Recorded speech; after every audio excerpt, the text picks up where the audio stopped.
Hello students.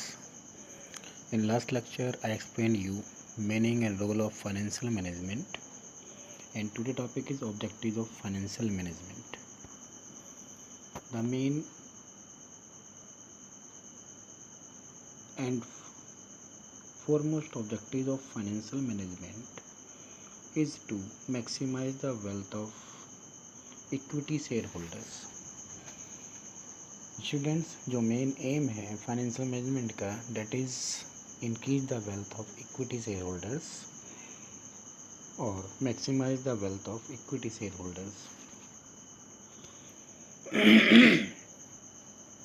The financial manager in a company makes decisions for the owners, that is shareholders of the firm. जो financial manager है company में, वो decisions बनाता है for owners के लिए, and owners of the firm is share holders. He must take such decisions which will ultimately prove gainful from the point of view of share holders. वो ऐसे decision लेता है जो शेयर होल्डर के points of view के according gainful हो, उनको profit provide कराए, उनको गेन प्रोवाइड कराए, and share holders gain only when the price of their shares increase in market. Now there is a question कि how is wealth या maximize the wealth of equity shareholders. Equity shareholders की wealth कैसे increase हो? तो as you know students, until the price of equity shareholders या equity shares in the market will not increase, then the equity shareholders is not getting profit. So it is clearly that when the price of equity shareholders, the equity shares increase in the market, then their wealth will increase.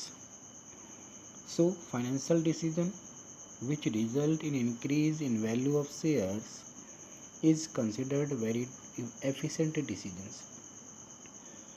बहुत ही most important decisions होता है.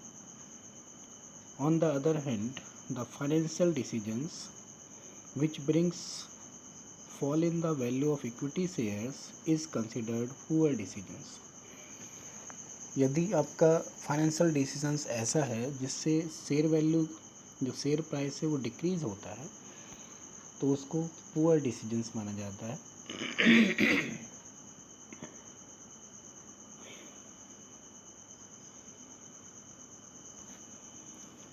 Next is कि this objective of maximizing the wealth of equity share automatically fulfills many other objectives.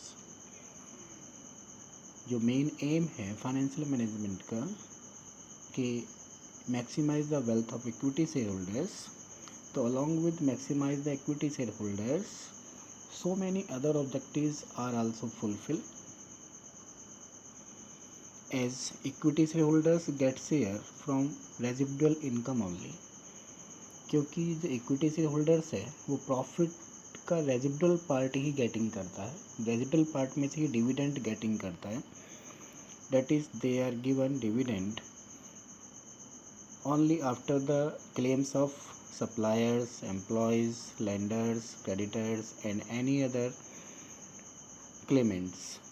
यानी कि सारे claim करने के बाद, सारा पेमेंट करने के बाद जो रेजिडुअल इनकम है, जो बचा हुआ पार्ट है प्रॉफिट का, उसमें से डिविडेंड प्रोवाइड करता है equity share holders.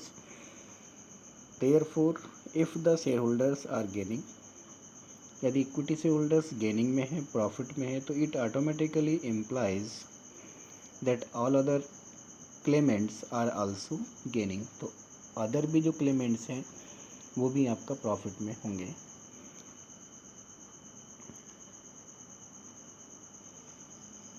These are the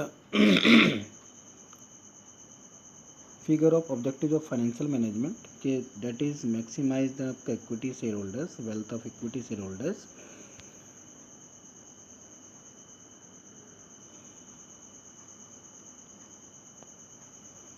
First is profit maximization, second maintenance of liquidity, third proper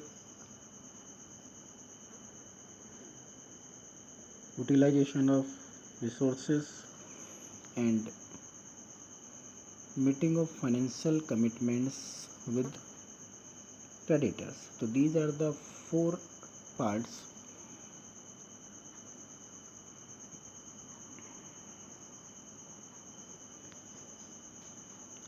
The objective of increase in value of equity shares does not mean that finance manager should involve in manipulates activities to bring rise in price. Students, equity shares की price को increase करने का मतलब ये नहीं कि जो financial manager है वो किसी एक्टिविटीज़ में, बिजनेस की किसी एक्टिविटीज़ में मेल प्रैक्टिस करे, यानी कि उसको कहीं ना कहीं फेरबदल करे उसमें. The rise in price must come with the growth of the firm. जो प्राइस में राइज होगा वो फर्म की ग्रोथ के साथ साथ होगा. With increase in profit of firm,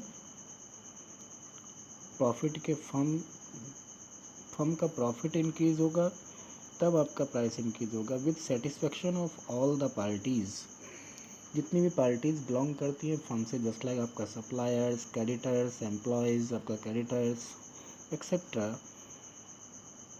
with the objectives of wealth maximization of equity shareholders, following objectives automatically get achieved.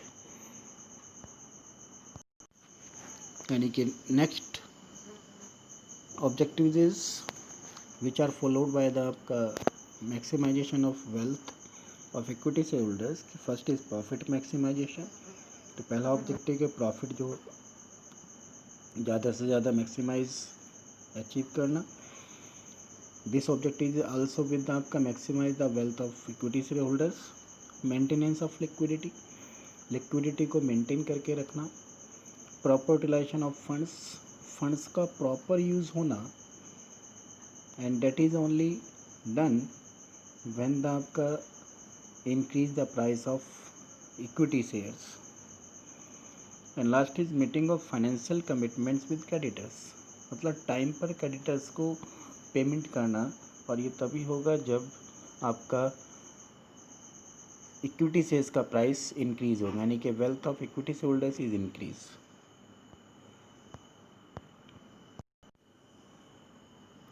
Next topic is financial decisions.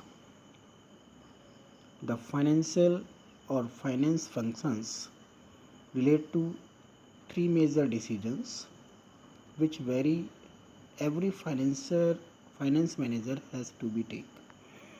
Students, finance function जो है वो थ्री मेजर डिसीजंस लेता है, जिसमें every finance manager को ये three decisions लेने होते हैं. फर्स्ट इज इन्वेस्टमेंट डिसीजन, कि हमें फंड्स को कहाँ इन्वेस्टमेंट करना है, कितना करना है.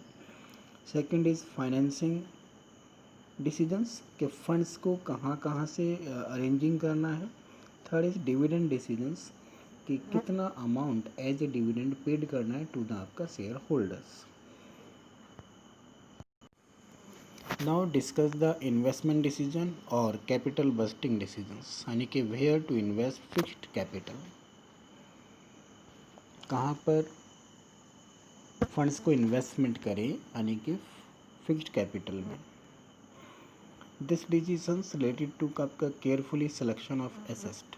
ये जो डिसीजंस हैं आपका सिलेक्शन ऑफ एसेट से कनेक्टेड है.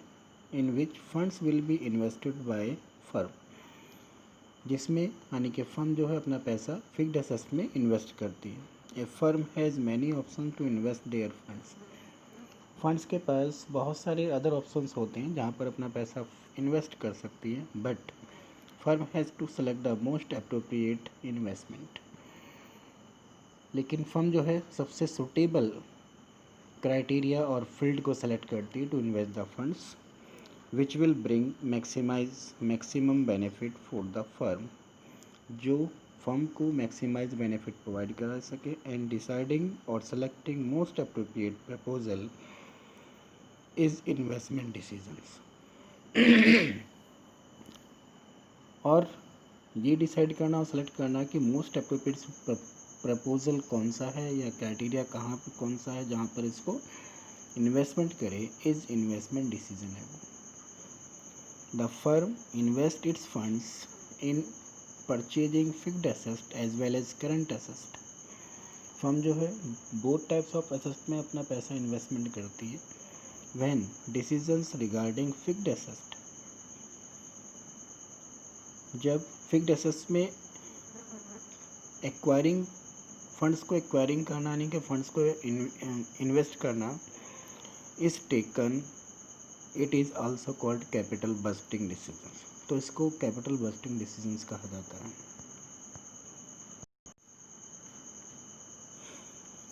नेक्स्ट इज इम्पोर्टेंस और scope for capital budgeting decisions या investment decisions.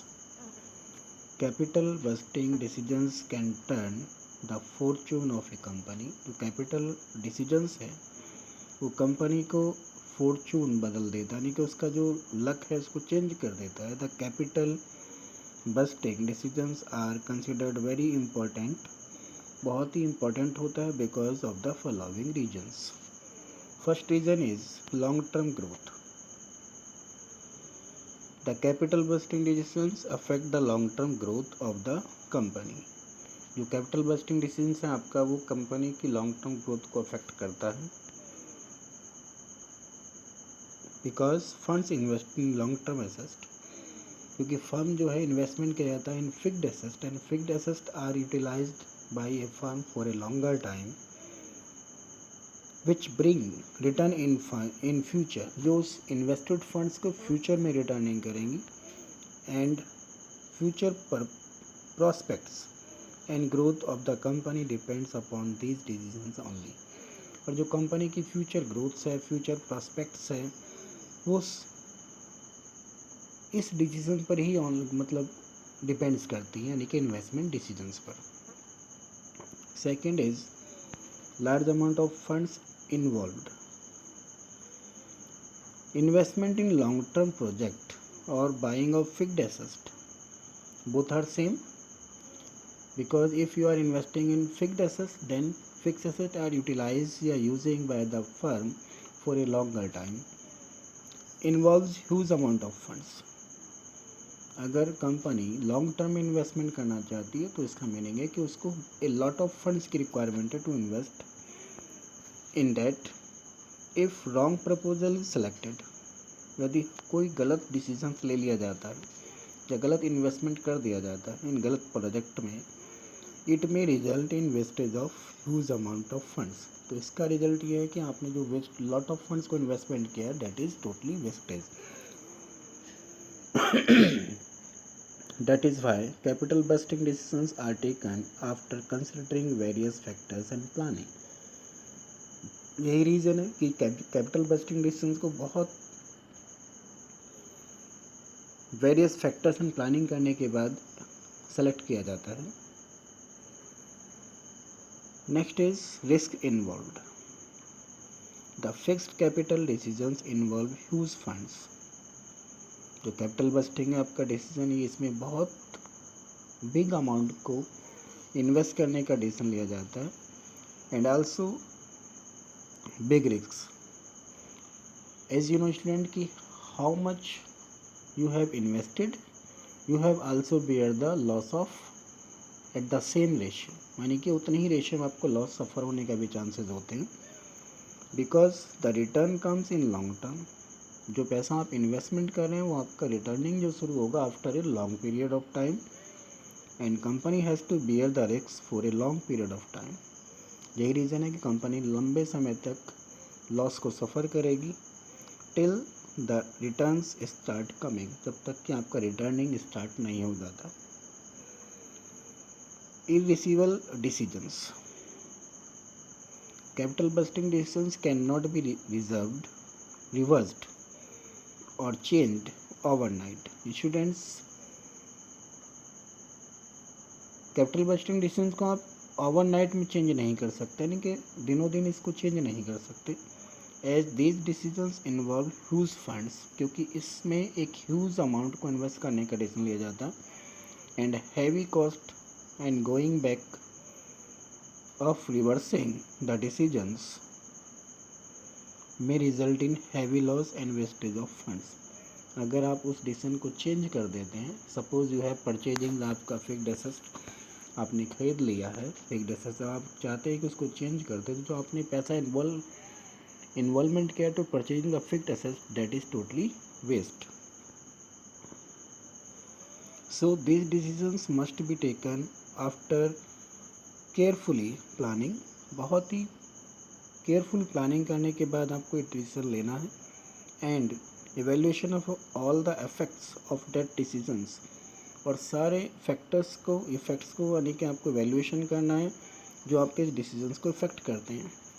Because adverse consequences may be very heavy, कि इसके जो विपरीत अगर कोई लॉस होता है तो वो बहुत हैवी लॉस होगा, जो आपका पैसा आपको जो एक लॉट ऑफ फंड्स आपने इन्वेस्टमेंट किया है वो आपका वेस्ट हो जाएगा. It's clear.